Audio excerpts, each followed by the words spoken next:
Welcome to the famous region of Chianti in Tuscany, where we come upon the farm called Torre Bianca in the small village of Chiesa Nuova.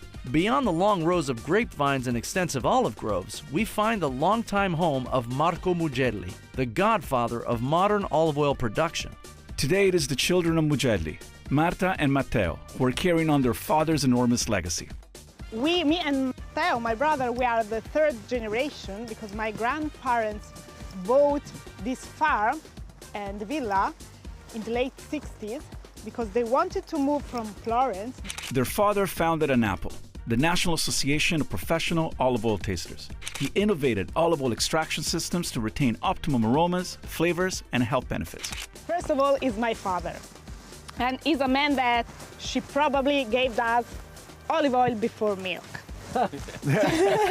He was obsessed. Yeah. Yes, he was obsessed. Exactly, he was obsessed. And he had a lot of passion, and he spent all his life for the olive oil. And how he became Marco Mugelli. Yeah, big personality. Yeah. Yeah, and with the Trial and error. Yeah, with the ministry. I remember when he used to go to Rome at the ministry, telling, no, things must be like this, not like that. So always fighting for higher Always fighting. quality. A lot of passion and Belief, determination. yes, Yeah. yes. Mugelli was a fearless critic of fraud in the olive oil industry. Since much of the world's olive oil is not pure, he fought for testing and regulation, something that exists in Italy today in part because of his determination. And I know maybe this is embarrassing. I know you're probably not going to say it, but I'm going to say it. I think the world of quality olive oil would not be here Yeah, today. Like 100%, we would not be having these conversations. We would not be tasting olive oils that we're tasting today if it wasn't for your father. Matteo shows us the family's method of milling, which uses a vacuum to improve the extraction of polyphenols. The oils that are obtained through this process retain a greater antioxidant level, not to mention a more flavorful taste. We have a lucky for the Mediterranean diet. No, you know, the people speak Mediterranean diet. The Mediterranean diet, the most important is the olive oil, really. Okay, we start with 1 glasses. Just simple tasting. Marta is doing her part to uphold the family tradition. As the president of IRO, the International Association of Olive Oil Restaurants, she and her organization are committed to spreading the culture of extra virgin olive oil through education. At Trattoria del Pesce, members of IRO and ANAPO are pairing food and olive oil together to find the perfect match. More essential than wine pairing, olive oil is an ingredient, so it's important at the very least to recognize a defective product. Let's summarize that. So basically we're saying that this first oil is probably not the best pairing for it. You're saying it's a good pairing, maybe not the perfect pairing. Right, not the perfect pairing. If an olive oil is good or not with the nose So true. and the mouth. It's so true. It's easy. Everyone It's easy. has It's the easy. nose, It's easy. and everyone can realize if that olive oil is good or not. It's the same way. We go to the fishmonger, the fish smells, you don't buy it. Yeah, sure. You just know.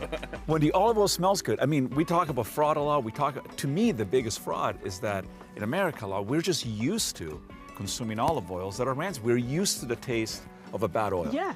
But once you realize it, Yeah. you don't go back. One taste changed my life. Yeah. Right. Speaking of taste, there's another family in Tuscany who pioneered the importance of tasting. Enter the Prunetti family, Paolo and Johnny. These two brothers who inherited the olive oil business from their dad are not satisfied in just making premium extra virgin olive oil. What would be the sense unless the consumer knows the difference? 15 years ago, nobody speak about the tasting olive oil. And so we start to speak and to teach the people how to taste olive oil. Do you think it's because you grew up in an area that's so wine related? Like Chianti is known for its wine. Maybe the switch, it turned, it was like, wait, we're doing this with wine. Why aren't we doing this with olive oil? Is that because a lot of people haven't done it? Why? Why? This is very complex question because probably when you drink wine, you smile that's right. at the people. But I can tell that also when you use good olive oil, you smile because you taste in the mouth, you feel green, fresh, and oh, this is good for me. So there is also the name of the olive. All people know the name of the wine. Right. You know, Sangiovese. All people know Sangiovese. But nobody knows the name of the olive. Leccino, Muraiolo, and But Frantoio. it's beautiful. Things are starting to change. People are starting to talk about it. Today, this young couple from South Africa is getting a great lesson on the different flavors and intensities of olive oil. Banana, more olive, more probably green apple, this stuff. And we give a little schedule with the name of the different flavor, like green apple, green banana, radicchio, artichoke. So here people are experiencing. The people the oil. read and understand the different flavor of each one. That's great. And they write the name. So for them, they discover something, and the people are happy to know this. Of course, we can't forget that we are in the land of Chianti, where every year thousands of tourists flock to the area to taste the Italian red wine with the famous DOCG stamp. But now, in order to highlight the importance of provenance and varietal in olive oil, Gianni Prunetti champions the same stringent guidelines using a DOP stamp, which stands for Protected Designation of Origin.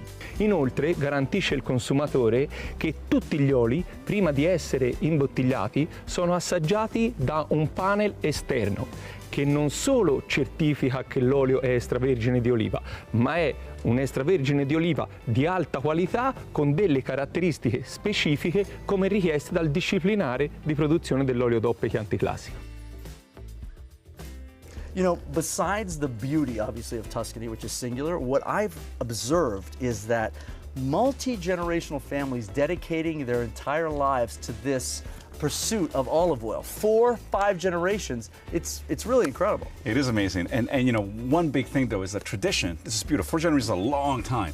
But because it's traditional, and this is a mistake that we make a lot, traditional is not synonymous with quality. All of these families had to face against the ore anchors of history, their families, to kind of give us extra virgin olive oils of a way higher quality, which is not the same thing as saying olive oil. Right, which in this region leads you to the DOP significance of like what they've been doing with wine is ensuring that it's a certain level, right? It's a sense of pride and belonging of going, hey, this is what we used to do, this is what we're doing. And I mean, in Tuscany was one of the cradles for innovation.